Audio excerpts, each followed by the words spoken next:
Hello mga kasalapi and good morning sa inyong lahat. Nandito na naman po tayo sa bagong araw at ngayong umaga ay meron na naman po akong nahawakang bagong 10 peso coins na 2010 na hinihinalang pwede nyong ipagbili sa halagang 10 piso din. O kaya ibili ninyo ng kape dahil umaga ngayon magkape tayo mga kasalapi at mag-almusal.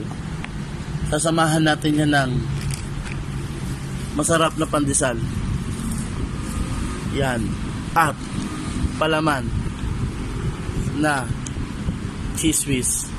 Kaya tara mga kasalapi, kain tayo mga kayami.